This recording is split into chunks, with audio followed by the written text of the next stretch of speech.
വിശുദ്ധ ഖുർആനിൽ ഒരുപാട് വിഷയങ്ങൾ അല്ലാഹു തആല നമ്മളെ പഠിപ്പിക്കുന്നുണ്ട്. അതിലൊരു പക്ഷേ ഏറ്റവും കൂടുതലായി ആവർത്തിച്ചു വരുന്നത് മുൻകാല സമൂഹങ്ങളുടെ, സമുദായങ്ങളുടെ, പ്രവാചകന്മാരുടെയൊക്കെ ചരിത്രങ്ങളാണ്.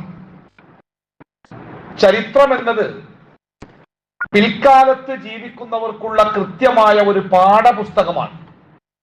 ജീവിതം, ഒരു ജനതയുടെ ജീവിതം, അവരുടെ പുരോഗതികൾ, അവരുടെ വിജയങ്ങൾ, തകർച്ചകൾ, ഇതൊക്കെ പിൽക്കാലക്കാർക്ക് കൃത്യമായ ചില പാഠങ്ങളാണ്.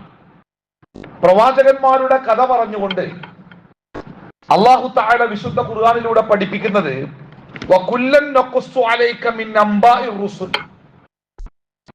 കഴിഞ്ഞുപോയ പ്രവാചകന്മാരുടെ ചരിത്രം, വർത്തമാനങ്ങൾ, അവരുടെ കഥകൾ നാം വിശദമായി അത് പഠിപ്പിക്കുന്നത്, പറയുന്നത് മാ തുസബ്ബിതു ബിഹി ഫുആദക്, നിന്റെ മനസ്സിന് അതിനെ ഉറപ്പിച്ചു നിർത്താൻ വേണ്ടിയാണ് ഇന്ന് നമ്മൾ അനുഭവിക്കുന്ന പല കാര്യങ്ങളും, ഇന്ന് നമ്മുടെ മുമ്പിലുള്ള പല വെല്ലുവിളികളും, നമ്മൾ ഭയപ്പെടുന്ന പലതും സത്യത്തിൽ ഈ ലോകത്ത് ഇപ്പൊ പുതുതായി ഉണ്ടാകുന്ന സംഗതികളല്ല. ഇതിന് സമാനമായതോ ഇതിനേക്കാൾ ഭീകരമായതോ ഒക്കെയായ കാര്യങ്ങൾ പണ്ട് ഈ ലോകത്ത് ഉണ്ടായിട്ടുണ്ട്. അതൊന്നും ലോകത്തിലെ മനുഷ്യനെ നിശേഷം ഇല്ലാതാക്കിയിട്ടില്ല. സത്യത്തെയും സത്യത്തിന്റെ ആളുകളെയും പാടെ തകർത്തു കളഞ്ഞിട്ടില്ല. അതൊക്കെ ലോകത്തിന് നൽകുന്ന കൃത്യമായ ചില പാഠങ്ങൾ. വിശുദ്ധ ഖുർആനിൽ 25 പ്രവാചകന്മാരുടെ പേര് പറഞ്ഞുകൊണ്ട് അല്ലാഹു സുബ്ഹാനഹു തആല പ്രവാചകന്മാരുടെ ചരിത്രം നമുക്ക് പഠിപ്പിച്ചു തരുന്നുണ്ട്. ചില പ്രവാചകന്മാരെ കുറിച്ച് വിശദമായിട്ട് തന്നെ പറയുന്നുണ്ട്. ചില പ്രവാചകന്മാരെ കുറിച്ച് ഒരായത്തോ ഒരായത്തിന്റെ ചില ഭാഗങ്ങളോ ആയി അള്ളാഹു പറഞ്ഞ് അവസാനിപ്പിക്കുന്നുണ്ട്. ഈ കൂട്ടത്തിൽ അല്ലാഹു സുബ്ഹാനഹു തആല ഏറ്റവും കൂടുതൽ ആവർത്തിച്ചു പറഞ്ഞ പ്രവാചകനാണ് മൂസാ നബി അലൈഹി സ്വലാത്തു വസ്സലാം. വിശുദ്ധ ഖുർആനിൽ നമ്മൾ പരിശോധിച്ചാൽ 136 ഇടങ്ങളിൽ മൂസാ നബി അലൈഹി സ്വലാത്തു വസ്സലാമിന്റെ പേര് ഖുർആനിൽ പ്രതിപാദിക്കുന്നുണ്ട്. മുഹമ്മദ് മുസ്തഫ സല്ലല്ലാഹു അലൈഹി വസല്ലമയുടെ പേര് 4 ഇടങ്ങളിലാണുള്ളത്. ആദം നബി അലൈഹി സ്വലാത്തു വസ്സലാമിനെ പറ്റി 25ഓളം ഇടങ്ങളിൽ പറയുന്നുണ്ട്. അവിടെയാണ് മൂസാ നബി അലൈഹി സ്വലാത്തു വസ്സലാമിന്റെ പേര് 136 സ്ഥലങ്ങളിൽ ഖുർആൻ ആവർത്തിച്ചു കൊണ്ടിരിക്കുന്നത്.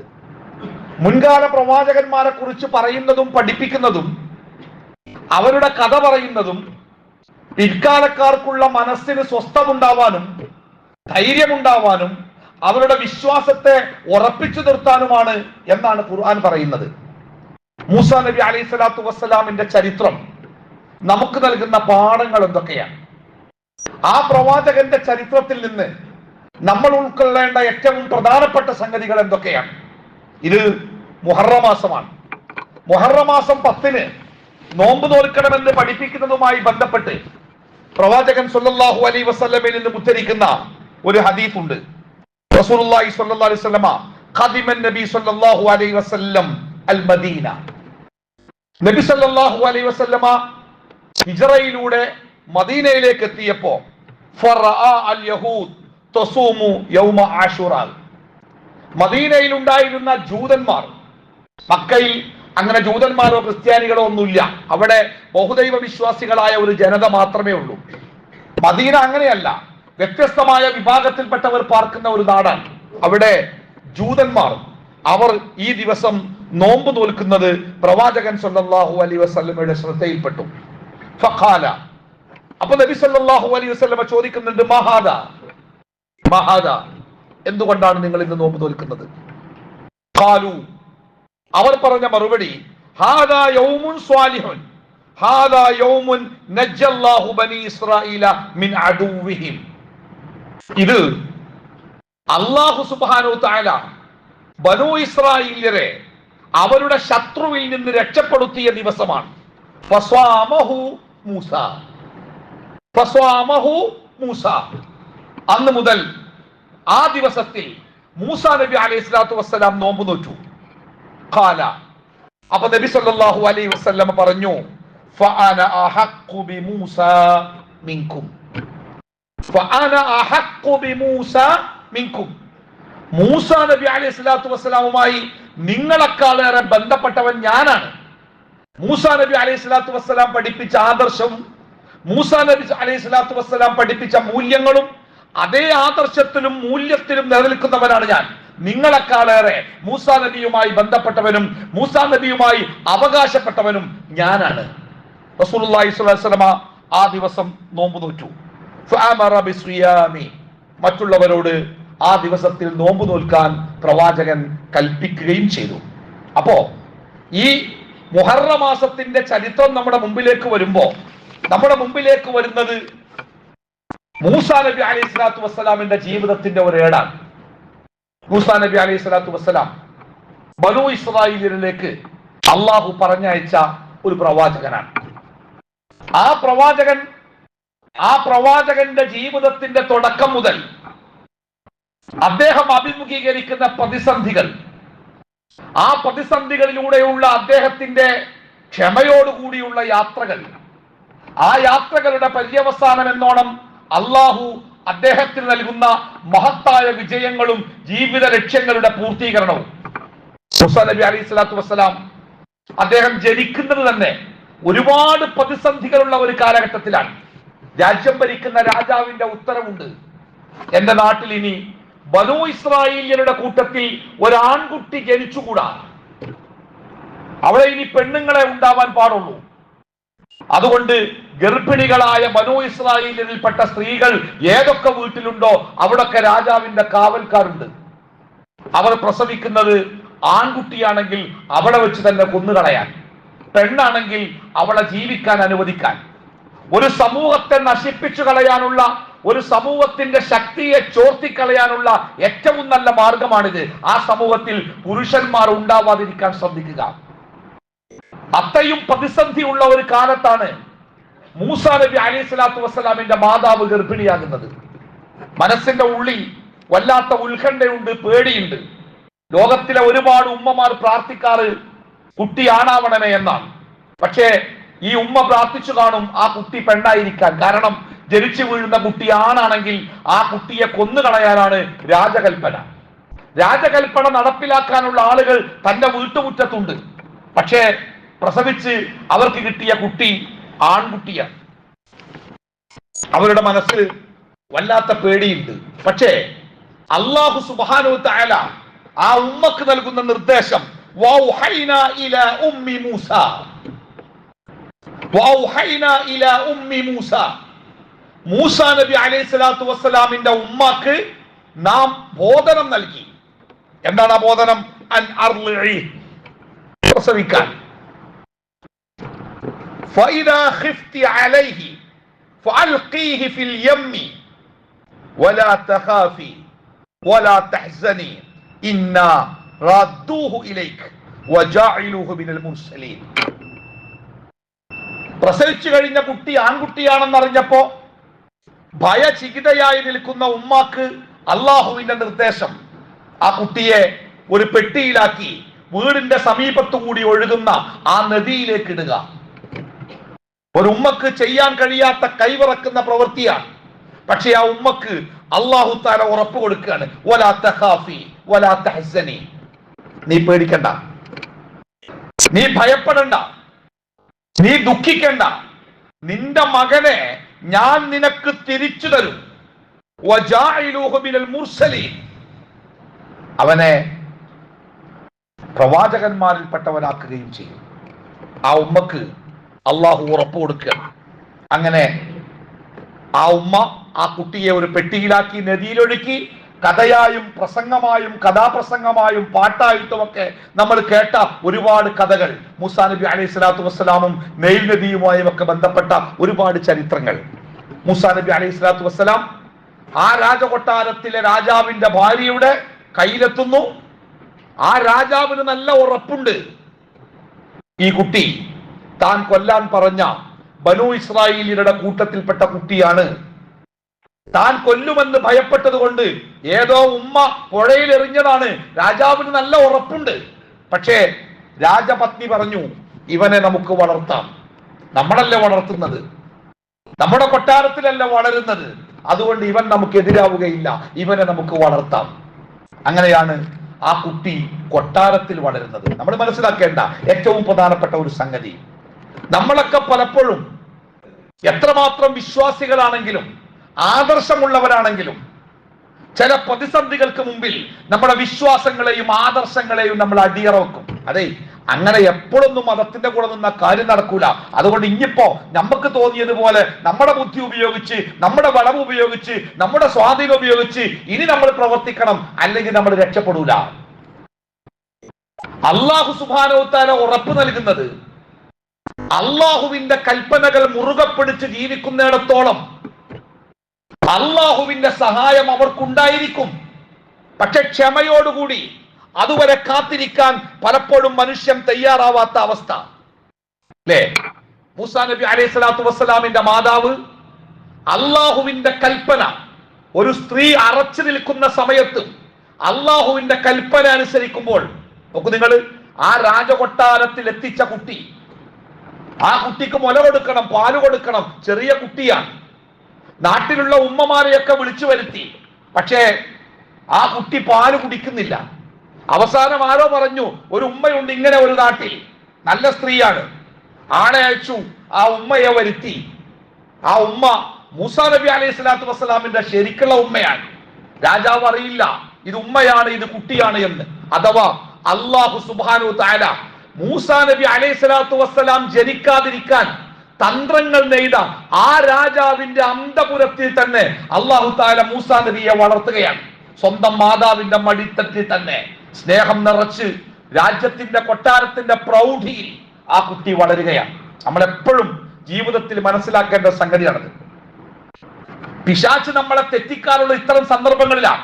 വലിയ സന്തോഷത്തിന്റെ സമയത്തിലും അതേപോലെ വലിയ പ്രതിസന്ധിയുടെ സമയത്തും നമ്മൾ തൽക്കാലം മതത്തിനെ അങ്ങോട്ട് മാറ്റിവെക്കും. മതം ഒരു ഭാരമായി മാറും നമുക്ക്.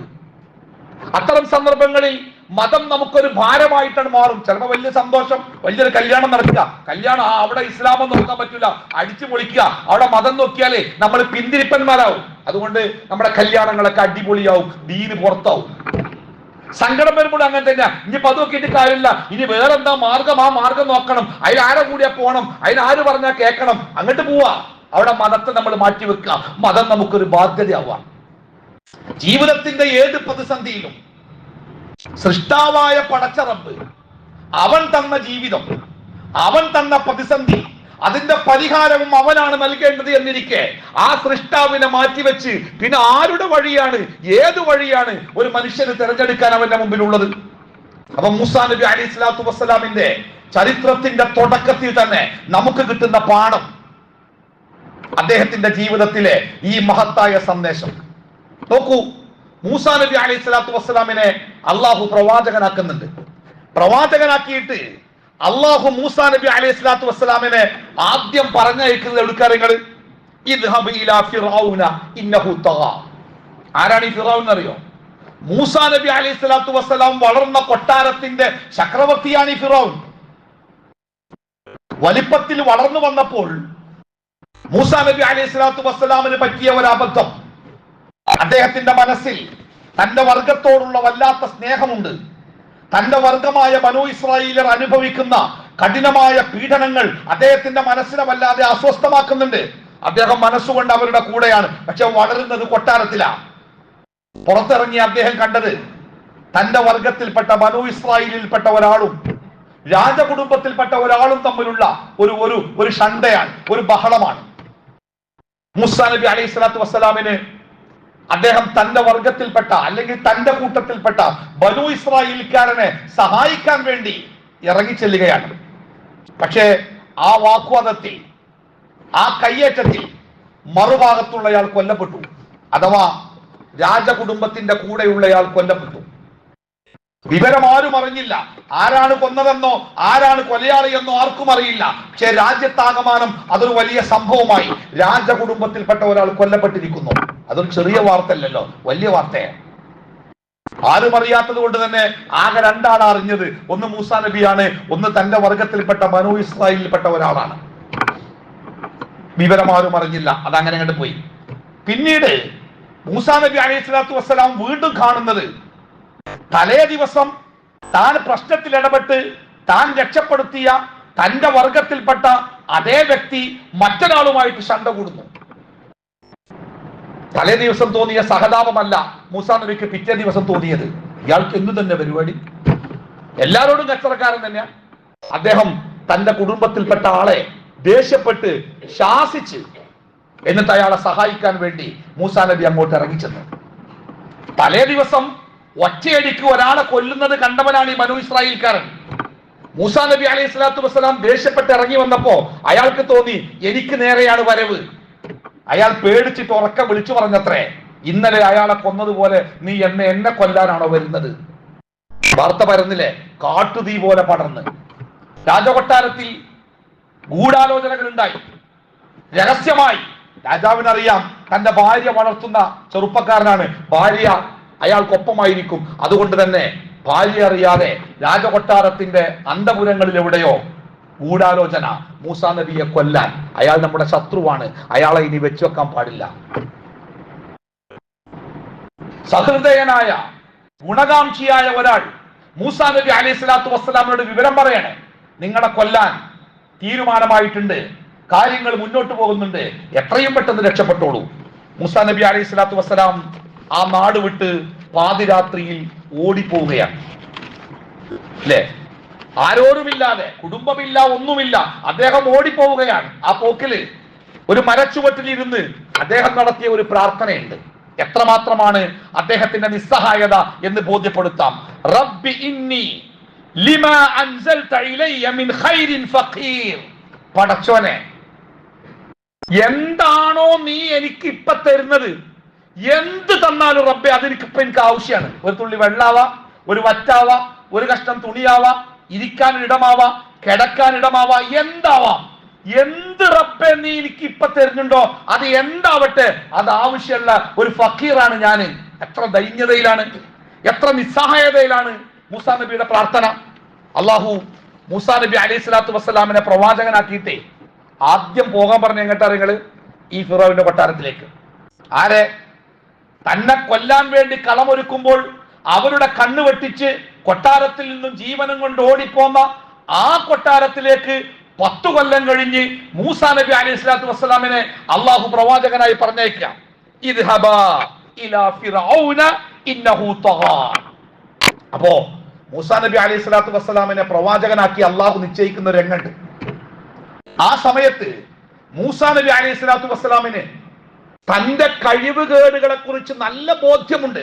നമ്മളൊക്കെ പലപ്പോഴും നമ്മുടെ കുറവുകളെ കുറിച്ച് പറയാൻ ഇഷ്ടമില്ലാത്തവരാ. നമുക്കൊക്കെ ചില കുറവുകളുണ്ട്, നമുക്കറിയാം നമ്മുടെ കുറവെന്താണ്. പറഞ്ഞ് ചെയ്യാൻ പറ്റാത്തവരും ചെയ്യണേ പറയാൻ പറ്റാത്തവരും, അങ്ങനെ പലജാതി കുറവുള്ള ആൾക്കാർ നമ്മളൊക്കെ. പക്ഷെ നമ്മുടെ കുറവ് ആരെങ്കിലും ചൂണ്ടിക്കാട്ടിയാൽ ആ ചൂണ്ടിക്കാട്ടിയവന്റെ ആ വിരൽ നമ്മൾ ഒടിച്ചു കളയും. നമ്മുടെ കുറവ് നമുക്കറിയാം, പക്ഷെ അത് പറയുന്നത് നമുക്ക് ഇഷ്ടമല്ല, അത് അംഗീകരിക്കാൻ പോലും നമുക്ക് മനസ്സില്ല. പക്ഷേ മൂസാ നബി അലൈഹി സ്വലാത്തു വസ്സലാമിനെ അള്ളാഹു പ്രവാചകനാക്കുമ്പോൾ മൂസാ നബി അലൈഹി സ്വലാത്തു വസ്സലാം അള്ളാഹുവിനോട് പ്രാർത്ഥിക്കുന്ന ആദ്യത്തെ പ്രാർത്ഥനയുണ്ട്. ഖാല, അദ്ദേഹം പ്രാർത്ഥിക്കുകയാണ്, റബ്ബി ശ്റഹ് ലി സ്വദ്രി, റബ്ബി ശ്റഹ് ലി സ്വദ്രി വയസ്സിർ ലി അംരി വഹ്ലുൽ ഉഖ്ദത മിൻ ലിസാനി യഫ്ഖഹു ഖൗലി വജ്അൽ ലി വസീറൻ മിൻ അഹ്ലി ഹാറൂന അഖി. എന്നങ്ങനെ പോവുകയാണ് ആ പ്രാർത്ഥന. എന്താ പ്രാർത്ഥന അറിയോ? റബ്ബി ശ്റഹ് ലി സ്വദ്രി, പടച്ചോനെ എന്റെ മനസ്സിനെ വിശാലമാക്കി തരണം കേട്ടോ. പെട്ടെന്ന് ദേഷ്യം വരുന്ന പ്രകൃതിക്കാരനാണ് അദ്ദേഹം. അദ്ദേഹത്തിന് അറിയാം പെട്ടെന്ന് ദേഷ്യം വരുന്ന ആളാണ്. അതുകൊണ്ട് തന്നെ അദ്ദേഹത്തിന്റെ ഒന്നാമത്തെ പ്രാർത്ഥന റബ്ബി ശ്റഹ് ലി സ്വദ്രി, അള്ളാഹുവേ എന്നെ വെറുക്കുന്ന, എന്നെ ഉപദ്രവിക്കുന്ന, എന്റെ മറുഭാഗത്ത് നിൽക്കുന്ന, എന്നെ വിമർശിക്കുന്ന, എനിക്കെതിരാകുന്നവരെ പോലും ഉൾക്കൊള്ളാനാകുന്ന വിധം, ഏത് പ്രയാസങ്ങളെയും ക്ഷമയോടുകൂടി സ്വീകരിക്കാൻ കഴിയുന്ന വിധം എന്റെ മനസ്സിനെ റബ്ബേ വിശാലമാക്കി തരണം കേട്ടോ. ഒന്നാമത്തെ പ്രാർത്ഥന റബ്ബി ശ്റഹ് ലി സ്വദ്രി വയസ്സിർ ലി അംരി. പടച്ചോനെ എന്നെ ഏൽപ്പിച്ച കാര്യങ്ങൾ എളുപ്പമുള്ള കാര്യമല്ല അല്ലെ. 10 ആളോടൊരു കാര്യം പറയാൻ വേണ്ടി ഏൽപ്പിച്ചാൽ നമ്മളെന്താ പറയാ? 10 ആളോടോ ഒരു നാടിന് മുഴുവനും ഒരു വലിയ സന്ദേശം കൊടുക്കാൻ വേണ്ടി അള്ളാഹു ഏൽപ്പിക്കുന്നത് ഈ പരമസാധു മനുഷ്യനെ. അതുകൊണ്ടാ പറയുന്നത്, പടച്ചോനെ എന്റെ കാര്യങ്ങൾ എളുപ്പമാക്കി തരണം കേട്ടോ.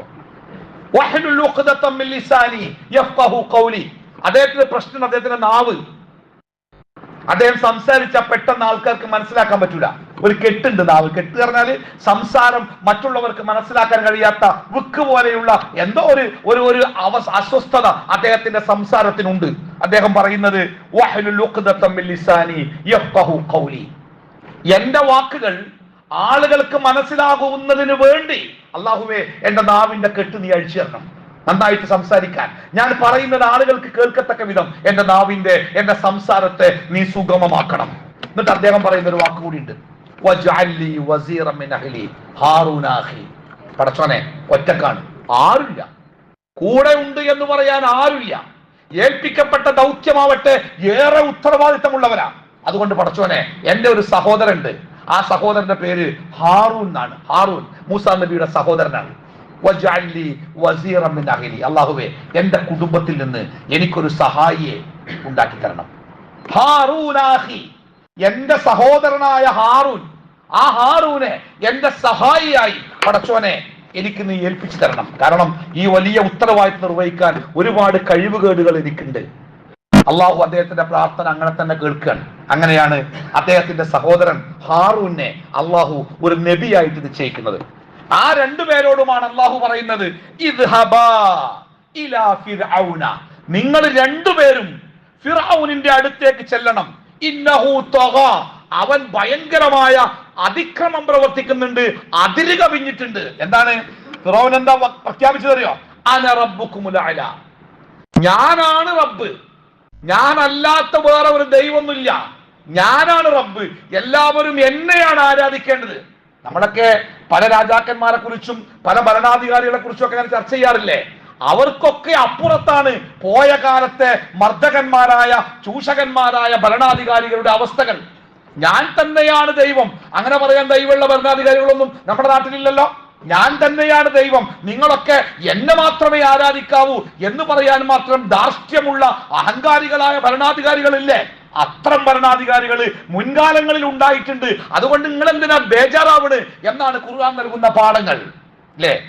എന്നിട്ട് അള്ളാഹു പറയണേ, ഈ മൂസാ നബിയെ കൊല്ലാൻ കാത്തിരിക്കുന്ന, അതേപോലെ ഞാൻ തന്നെയാണ് അള്ളാഹു, ഞാൻ തന്നെയാണ് ദൈവം, ഞാൻ തന്നെയാണ് രക്ഷിതാവ് എന്ന് അഹങ്കാരത്തോടു കൂടി പറയുന്ന അക്രമിയായ ആ രാജാവിന്റെ മുമ്പിലേക്ക് രണ്ടുപേരെയും അള്ളാഹു പറഞ്ഞയക്കുക. എന്നിട്ടേ ആ രാജാവിനോട് എങ്ങനെയാണ് പ്രബോധനം ചെയ്യേണ്ടത് അള്ളാഹു പറയണേ, വഖൂല ലഹു ഖൗലൻ ലയ്യിന, വഖൂല നിങ്ങൾ രണ്ടുപേരും പറയണം, ലഹു അവനോട്, ഖൗലൻ ലയ്യിനൻ. ഖൗലൻ ലയ്യിനൻ എന്താ വാക്കിന്റെ അർത്ഥം? ലയ്യിൻ എന്ന് പറഞ്ഞാൽ നിങ്ങൾ വളരെ സോഫ്റ്റായ, മൃദുലമായ, ദേഷ്യപ്പെട്ടുകൊണ്ടല്ല, തോൽപ്പിക്കാൻ വേണ്ടിയല്ല, ആകപ്പാടെ ചവിട്ടി കയറിയിട്ടല്ല, ചീത്ത പറഞ്ഞുകൊണ്ടല്ല, അതിക്രമികാരിയായ അഹങ്കാരത്തിന്റെ മേലെ നിൽക്കുന്ന, ഞാൻ തന്നെയാണ് ദൈവമെന്ന് പ്രഖ്യാപിക്കുന്ന ആ അതിക്രമിയുടെ മുമ്പിൽ പോലും അള്ളാഹുവിന്റെ ദീന് പറയേണ്ടത് ഖൂല ഖൗലൻ ലയ്യിന. അല്ലേ? നമ്മളൊക്കെ പലപ്പോഴും ചെറിയൊരു വിഷയത്തിൽ പോലും നമ്മൾ അഭിപ്രായ വ്യത്യാസം ഉണ്ടെങ്കിൽ ഓളെ കോളറിന് പിടിച്ചിട്ടേ പോലെ വർത്താനുള്ളൂ. പലപ്പോഴും നമ്മുടെ ദഅവത്തുകളൊക്കെ പച്ചത്തെറികളായിട്ട് മാറാറുണ്ട് അല്ലെ? നമ്മൾ കേൾക്കാറില്ലേ? പലപ്പോഴും കാത് കൊത്തി പോകാറില്ലേ? അക്രമിയായ മർദ്ദകനായ ആ ഭരണാധികാരിയുടെ മുമ്പിലെത്തിയിട്ട് അവനോട് അള്ളാഹുവിന്റെ ദീന് പ്രബോധനം ചെയ്യേണ്ട രീതി അള്ളാഹു തആല പറഞ്ഞു കൊടുക്കുകയാണ്. വഖൂലാ ലഹു ഖൗലൻ ലയ്യിനൻ, നല്ല സോഫ്റ്റായ മൃദുവായ വാക്കുകളിലൂടെ നിങ്ങൾ അവന് കാര്യങ്ങൾ പറഞ്ഞു കൊടുക്കണം. ലഅല്ലഹു യതദക്കറു ഔ യഖ്ശാ, അവൻ നിങ്ങൾ പറയുന്നത് ഉൾക്കൊണ്ട് അതവന് മനസ്സിലായി അവനിൽ മാറ്റമുണ്ടായേക്കാം, അവൻ അള്ളാഹുവിനെ ഭയപ്പെടുന്നവനായേക്കാം. ആരാണ്? ആ നാട്ടിലെ ഒരാളോട് പ്രബോധനം ചെയ്യുമ്പോഴും ഓൻ നന്നാവൂല, ഓൻ ശരിയാവൂല, ഓനോട് പറഞ്ഞിട്ട് കാര്യമില്ല. ഒരാളെയും തള്ളിക്കളയാൻ നമുക്ക് അധികാരമില്ല, അവകാശമില്ല. ഞാനാണ് റബ്ബെന്ന് പറഞ്ഞ ആ ഫിറൗൻ അവസാന നിമിഷം വരെ അള്ളാഹുവിനെ അംഗീകരിക്കാൻ കൂട്ടാക്കാത്ത ഫിറൗൻ, ആ ഫിറൗനോടാണ് അള്ളാഹ് പറയുന്നത്, നിങ്ങൾ പോയിട്ട് നല്ല നിലക്ക് വർത്താനം പറയണം, നല്ല വളരെ സൗമ്യമായ രൂപത്തിൽ സംസാരിക്കണം. ചിലപ്പോ അവന് മനസ്സിലായേക്കാം, ചിലപ്പോ അവന്റെ മനസ്സിൽ അത് സ്വാധീനം ഉണ്ടാക്കിയേക്കാം, അവൻ ഭയപ്പെട്ട് അള്ളാഹുവിനെ ആരാധിക്കുന്ന അവസ്ഥയിലേക്ക് വന്നേക്കാം, അല്ലേ? മൂസാ നബി അലൈഹി സ്വലാത്തു വസ്സലാമിന്റെ ആ പ്രബോധനത്തിന്റെ രീതിയിൽ നമുക്ക് കൃത്യമായ പാഠമുണ്ട്, അല്ലേ? അദ്ദേഹം അള്ളാഹുവിനോട് പറയുന്നുണ്ട്, പടച്ചോനെ, എന്നെ കൊല്ലാൻ വേണ്ടി കാത്തിരിക്കുന്ന രാജാവിന്റെ മുമ്പിലേക്ക്. പക്ഷേ അള്ളാഹുവിന്റെ കൽപ്പന അനുസരിച്ച് മൂസാ നബി പോവാണ്. പ്രബോധനം, ദഅവത്ത്, അല്ലെ? മൂസാ നബി അലൈഹി സ്വലാത്തു വസ്സലാമിന്റെ പ്രാർത്ഥനകൾ പ്രസിദ്ധമാണ്. വിശുദ്ധ ഖുർആനിൽ ഇബ്രാഹിം നബി അലൈഹി സ്വലാത്തു വസ്സലാമിന്റെ പ്രാർത്ഥനകൾ പോലെ മൂസാ നബി അലൈഹി സ്വലാത്തു വസ്സലാമിന്റെ പ്രാർത്ഥനകൾ പ്രസിദ്ധമാണ്. അദ്ദേഹത്തിന്റെ പ്രാർത്ഥനകൾക്ക് അള്ളാഹു നൽകുന്ന മറുപടിയുണ്ട്. ജീവിതത്തിന്റെ പ്രതിസന്ധിയിൽ ഒറ്റപ്പെട്ടു പോയ സമയത്ത്, അള്ളാഹുവേ, ആരോരുമില്ലാത്ത എനിക്ക് നീ എന്തു തന്നാലും അള്ളാഹുവേ അതെനിക്ക് ആശ്വാസമാണ് എന്ന് പ്രാർത്ഥിക്കുന്ന ഇബ്രാഹിം നബി മൂസാ നബി അലൈഹി സ്വലാത്തു വസ്സലാമിന് അള്ളാഹു ജീവിത പങ്കാളിയെ കൊടുക്കുന്നുണ്ട്. വാപ്പയുടെ സ്ഥാനത്ത് നിന്ന് തന്നെ സംരക്ഷിക്കുന്ന ഒരു സംരക്ഷകനെ കൊടുക്കുന്നുണ്ട്. ജീവിക്കുവാനുള്ള വീടും നാടും ജോലിയും കൊടുക്കുന്നുണ്ട്. ശക്തനായിട്ടാണ് മൂസാ നബി അലൈഹി സ്വലാത്തു വസ്സലാം പ്രബോധനത്തിന്റെ വഴിയിലേക്ക് കടന്നു പോകുന്നത്. അപ്പോ മൂസാ നബി അലൈഹി സ്വലാത്തു വസ്സലാമിന്റെ ചരിത്രം നമ്മളൊന്ന് കൃത്യമായിട്ട് പഠിക്കണം. വെറുതെ ഇങ്ങനെ സൂഫി ഇബ്രാഹിമോ മൂസ എന്നങ്ങനെ ഓതിപ്പോയല്ല. എന്താണ് മൂസാ നബി അലൈഹി സ്വലാത്തു വസ്സലാമിന്റെ ചരിത്രം? അത് നമുക്ക് എവിടെയൊക്കെയാണ് കരുത്തു നൽകുക? അത് നമ്മുടെ വിശ്വാസത്തിനെ എവിടെയാണ് ത്രസിപ്പിക്കുക? ആ ചരിത്രം എവിടെയാണ് നമ്മുടെ വിശ്വാസത്തിന് മുതൽ കൂട്ടാവുക എന്നൊക്കെ നമ്മൾ ചിന്തിച്ചു പഠിക്കണം. അല്ലാഹു സുബ്ഹാനഹു വ തആല അള്ളാഹുവിന്റെ ദീന് പഠിക്കാനും മനസ്സിലാക്കാനും ജീവിതത്തിൽ ഉൾക്കൊള്ളാനും നമുക്ക് എല്ലാവർക്കും തൗഫീഖ് നൽകുമാറാവട്ടെ.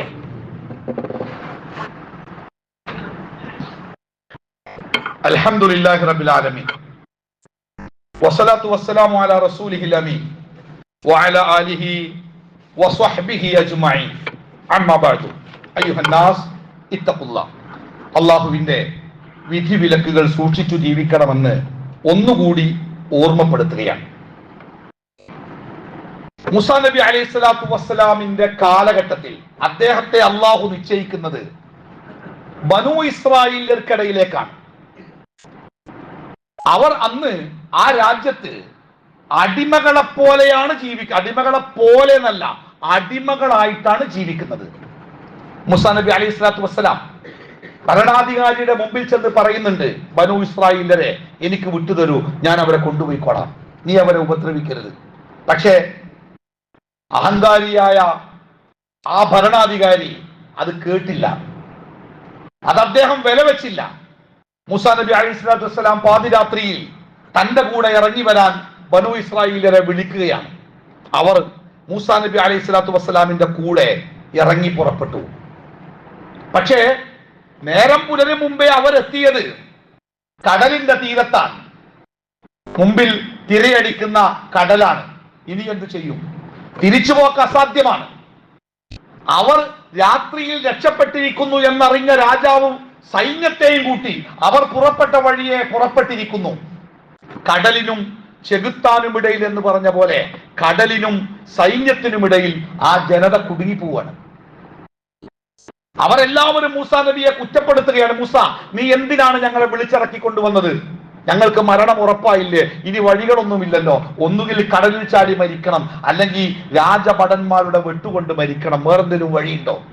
മൂസാ നബി അലൈഹി സ്വലാത്തു വസ്സലാം പറഞ്ഞു, ഇല്ല, വഴികൾ അടഞ്ഞിട്ടില്ല, ഇനിയും മാർഗങ്ങളുണ്ട്. എന്റെ കൂടെ അള്ളാഹു ഉണ്ട്. അതെന്റെ ഏറ്റവും വലിയ പ്രതീക്ഷയാണ്. ആ അള്ളാഹു എന്നെ കൈവിടൂല.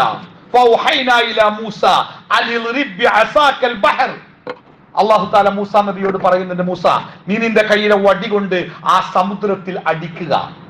ശേഷം നമ്മൾക്കറിയുന്ന കഥയാണ്.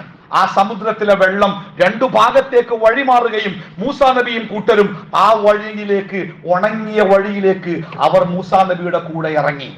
പകച്ചു നിൽക്കുന്ന സമയമാണ്. കടലിലെ വെള്ളം രണ്ടു ഭാഗത്തും മല പോലെ മാറി നിൽക്കുമ്പോ അതിന്റെ നടുവിലേക്ക് ഇറങ്ങണമെങ്കിലേ ഒരിത്തിരി ധൈര്യം പോരാ, ഇത്തിരി വിശ്വാസം പോരാ, ആദർശബോധം പോരാ. പക്ഷെ അവർ മൂസാ നബിയുടെ കൂടെ ഇറങ്ങി മറുഭാഗത്തേക്ക് നടന്നു. അവരുടെ പിന്നാലെ ഇറങ്ങി അവരെ പിടികൂടാൻ ശ്രമിച്ച രാജാവിനെയും പരിവാരങ്ങളെയും അല്ലാഹു തആല ആ വെള്ളത്തിൽ മുക്കിക്കൊന്നു. ആ വെള്ളത്തിൽ അക്രമികളെ അല്ലാഹു മുക്കിക്കൊന്നു. അവസാന സമയത്ത് ആ രാജാവ് വിളിച്ചു പറയുന്നുണ്ട്, ഇന്നി ആമൻതു ബിറബ്ബി മൂസ വഹാറൂൻ, ഞാൻ വിശ്വസിച്ചിരിക്കുന്നു. പലപ്പോഴും നമ്മൾ അങ്ങനെയാണല്ലോ, പ്രതിസന്ധിയുടെ അവസാന ഘട്ടത്തിൽ ഇനി രക്ഷപ്പെടൂല എന്ന് ബോധ്യാകുമ്പോ അള്ളാഹിനെ കുറിച്ച് ഓർമ്മ വരും. അപ്പൊ അള്ള ചോദിക്കുന്നുണ്ട് ഫിറഔനോട്, ഇപ്പോഴോ? ഇപ്പോഴോ? ആർക്ക് വേണം നിന്റെ വിശ്വാസം? നിന്റെ ഭൗതിക ശരീരത്തിനെ ലോകത്തിന് മുഴുവനും ഒരു പാഠമായി ഈ ഭൂമിയിൽ ഞാൻ അവശേഷിപ്പിക്കും എന്ന് അല്ലാഹു തആല അന്നൊരു വാഗ്ദത്തം ചെയ്യുന്നുണ്ട്. ആ ഭരണാധികാരിയുടെ ഭൗതിക ശരീരം ഇന്നും ലോകത്തിന് പാഠമായി ഈ ലോകത്ത് ബാക്കിയുണ്ട് എന്നത് അള്ളാഹുവിന്റെ കലാമിന്റെ, അതിന്റെ അത്ഭുതകരമായ മുഅ്ജിസത്തിന്റെ, അമാനുഷികതയുടെ ഒരടയാളമായി ഇന്നും ലോകത്ത് ബാക്കിയുണ്ട്. ആ മൂസാ നബി അലൈഹി സ്വലാത്തു വസ്സലാമിനെ നോക്കി നിങ്ങൾ. അക്രമിയും അധികാരവുമുള്ള ഭരണാധികാരിയുടെ മുമ്പിൽ വിശ്വാസത്തിന്റെ, ആദർശത്തിന്റെ മാത്രം പിൻബലത്തോടുകൂടി ഒരു ജനത രക്ഷപ്പെടുന്ന, തന്നെ തോൽപ്പിക്കാൻ ആർക്കുമാവില്ല എന്ന് വിശ്വസിക്കുന്ന ഭരണാധികാരി ഒന്ന് പെടയാൻ പോലും കഴിയാതെ ഇല്ലാതായി തീരുന്ന ചരിത്രം എന്തിനാ പറഞ്ഞത് നിങ്ങള്? ഇടക്കിടക്ക് പേടിക്കാതിരിക്കാൻ. നമ്മക്ക് ഞാനില്ല, നമ്മൾ കുടുങ്ങിയില്ലേ, ഇങ്ങനെ ജീവിച്ചിട്ട് എന്താ കാര്യം, ഇനി ഇതുകൊണ്ടൊന്നും കാര്യമല്ല, അതുകൊണ്ട് ഇതൊക്കെ ഒഴിവാക്കുക എന്ന് പറഞ്ഞ് പേടിച്ചു നിൽക്കുന്ന അരക്ഷിതരായ ജനതക്ക് ധൈര്യം പകരാനാ അള്ളാഹു ഈ ചരിത്രമൊക്കെ നമ്മളെ വീണ്ടും വീണ്ടും ഓർമ്മപ്പെടുത്തുന്നത്. ഈ സംഭവം നടക്കുന്നത് ഈ മുഹറം മാസം 10-ാം തീയതിയാണ് എന്നാണ് ഹദീസുകളിലൂടെ പ്രവാചകൻ സ്വല്ലല്ലാഹു അലൈഹി വസല്ലമ പഠിപ്പിക്കുന്നത്. അതിനു മുമ്പേ ജാഹിലിയ കാലം മുതൽക്ക്, അഥവാ റസൂലുള്ളാഹി സ്വല്ലല്ലാഹു അലൈഹി വസല്ലമക്ക് അല്ലാഹു വഹി നൽകുന്നതിന് മുമ്പേ ഈ ഒരു മുഹറം 10-ന്റെ നോമ്പ് ലോകത്ത് ഇങ്ങനെ ഉണ്ട്. ആയിഷ റളിയല്ലാഹു അൻഹ പറയണേ, കാന യൗമു ആശുറാ തസൂമുഹു ഖുറൈശ് ഫിൽ ജാഹിലിയത്തി. ജാഹിലിയ കാലത്ത് തന്നെ, പ്രവാചകന്റെ പ്രബോധനങ്ങൾ വരുന്നതിന് മുമ്പേ ഖുറൈശികൾ ഈ ദിവസത്തിൽ നോമ്പ് നോൽക്കാറുണ്ടായിരുന്നു. വകാന റസൂലുള്ളാഹി സ്വല്ലല്ലാഹു അലൈഹി വസല്ലം യസൂമു, പ്രവാചകനും അന്ന് ആ നോമ്പ് നോൽക്കാറുണ്ടായിരുന്നു. ഫലമ്മാ ഖദിമൽ മദീന സ്വാമഹു, അങ്ങനെ മദീനയിലേക്ക് വന്നപ്പോ റസൂൽ നോറ്റു, അവിടുത്തെ ജൂതന്മാരും നോൽക്കാറുണ്ടായിരുന്നു. വഅമറ ബിസിയാമി, അങ്ങനെ റസൂലുള്ളാഹി മറ്റുള്ള മുസ്ലിങ്ങളോടും മദീനയിലെത്തിയത് മുതൽ ഈ മാസത്തിലെ 10-ാമത്തെ ദിവസം നിർബന്ധമായിട്ട് നോമ്പ് നോൽക്കാൻ കൽപ്പിച്ചു. എന്നിട്ട് ആയിഷ ബീവി എന്ന് പറയാണ്, കാലത്ത് ഫലമ്മാ ഫറള റമളാൻ, അങ്ങനെ റമളാൻ മാസത്തിൽ മുഴുവനായിട്ടും നിർബന്ധമായിട്ടും മുസ്ലിങ്ങൾ നോമ്പ് നോൽക്കണമെന്ന അള്ളാഹുവിന്റെ വിധി വന്നപ്പോൾ തറക യൗമ ആശുറാ, പ്രവാചകൻ ആ ആശൂറ ദിവസം മുഹറം 10-ന് നിർബന്ധമായിട്ടും നോൽക്കുന്നത് ഒഴിവാക്കി. എന്നിട്ട് റസൂൽ പറഞ്ഞു, ഫമൻ ശാഅ സ്വാമ വമൻ ശാഅ തറക, ഇനി നിർബന്ധമില്ല, ഇനി ഇഷ്ടമുള്ളവർക്ക് നോൽക്കാം, വേണമെങ്കിൽ നോൽക്കാതൊക്കെ ചെയ്യാം. മുഹറം 10, ഈ മുഹറം 10-ന് പറയുന്ന പേര് ആശൂറ എന്നാണ്. ആശൂറ. ഇനി ഇതുമായി ബന്ധപ്പെട്ട ഒരു ഹദീസ് കൂടി നമ്മൾ കേൾക്കണം. അബ്ദുല്ലാഹി ഇബ്നു അബ്ബാസ് റളിയല്ലാഹു അൻഹുമാ യഖൂലു, അങ്ങനെ മദീനയിലെത്തി പ്രവാചകന്റെ ജീവിതം 8-9 കൊല്ലൊക്കെ കഴിഞ്ഞ് പ്രവാചകൻ മരണപ്പെടുന്നതിന്റെ തൊട്ടു മുമ്പത്തെ വർഷം റസൂലുള്ളാഹിന്റെ അടുത്ത് വന്നിട്ട് ചില ആളുകൾ പറയാൻ, ഹീന സ്വാമ റസൂലുള്ളാഹി സ്വല്ലല്ലാഹു അലൈഹി വസല്ലം യൗമ ആശുറാ ഫഅമറ ബിസിയാമി ഖാലു, റസൂലുള്ളാഹി ദിവസം നോമ്പ് നോറ്റ് മറ്റുള്ളവരോടൊക്കെ അത് വേണമെങ്കിൽ നോറ്റോളി സുന്നത്തായിട്ടൊക്കെ ആ നോമ്പ് പ്രവാചകൻ പഠിപ്പിക്കുമ്പോ ഖാലു, അവർ പറഞ്ഞു, യാ റസൂലല്ലാഹ് ഇന്ന യൗമുൻ തുഅല്ലിമുഹുൽ യഹൂദു വന്നസാറാ. അപ്പൊ ഇസ്ലാമിൽ ഒരു പൊതു നിയമമുണ്ട്. ആ കാലഘട്ടമായപ്പോഴേക്ക് ഇതര വിശ്വാസികൾ, ഇതര വേദഗ്രന്ഥത്തിന്റെ വിശ്വാസികൾ, അവരും മുസ്ലിങ്ങളും പ്രവർത്തനങ്ങളിൽ ഒരേപോലെയാവാൻ പാടില്ല, വ്യത്യാസങ്ങൾ ഉണ്ടാവണം. അപ്പോ അവർ വന്ന് പറഞ്ഞു, നബിയെ, ഈ മുഹറം 10-ന് നമ്മളെ പോലെ അവരും ആ ദിവസത്തിനെ ആദരിച്ച് ബഹുമാനിച്ച് അവരും നോമ്പ് പോലുള്ള കാര്യങ്ങളൊക്കെ ചെയ്യുന്നുണ്ടല്ലോ, അപ്പൊ നമ്മളും അവരും തുല്യമാകുന്നുണ്ടല്ലോ.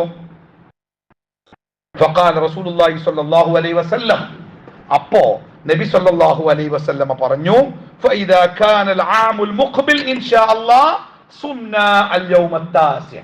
റസൂൽ പറയാണ്, ഇൻഷാ അല്ലാഹ് അടുത്ത വർഷത്തിൽ മുഹറം മാസത്തിൽ 10 നോൽക്കുമ്പോൾ അതിന്റെ മുമ്പത്തെ 9 കൂടി ഇൻഷാ അല്ലാഹ് ഞാൻ നോൽക്കും.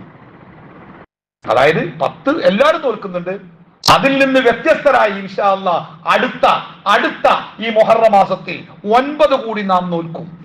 ഖാല, ഈ ഹദീസ് റിപ്പോർട്ട് ചെയ്ത സഹാബി പറയണേ, ഫലം യൽകിൽ ആമുൽ മുഖ്ബിൽ ഹത്താ തൂഫിയ റസൂലുള്ളാഹി സ്വല്ലല്ലാഹു അലൈഹി വസല്ലം, എന്നാൽ അടുത്ത വർഷത്തെ മുഹറം വന്നപ്പോ പ്രവാചകൻ ജീവിച്ചിരിപ്പുണ്ടായിരുന്നില്ല.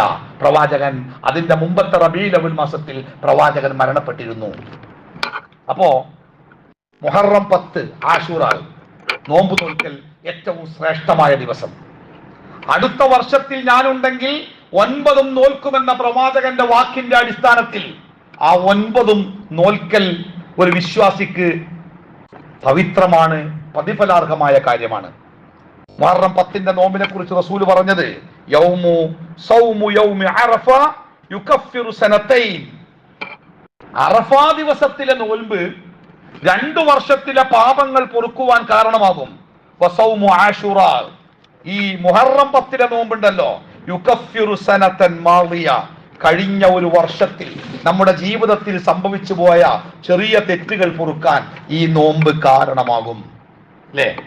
അൻ അബീ ഹുറൈറ റളിയല്ലാഹു അൻഹു ഖാല അഫ്ളലു സിയാമി ബഅദ ശഹ്രി റമളാൻ സിയാമു ശഹ്രില്ലാഹിൽ മുഹറം. റമളാൻ മാസത്തിലെ നോമ്പ് കഴിഞ്ഞാൽ പിന്നെ ഏറ്റവും ശ്രേഷ്ഠമായ നോമ്പ് അഫ്ളലു സിയാമി ബഅദ ശഹ്രി റമളാൻ. റമളാൻ മാസം കഴിഞ്ഞാൽ പിന്നെ ഏറ്റവും ശ്രേഷ്ഠമായ നോമ്പ് സിയാമു ശഹ്രില്ലാഹിൽ മുഹറം, അള്ളാഹുവിന്റെ മാസം എന്ന് വിശേഷിപ്പിക്കപ്പെട്ട ഈ മുഹറം മാസത്തിലെ നോമ്പാണ്.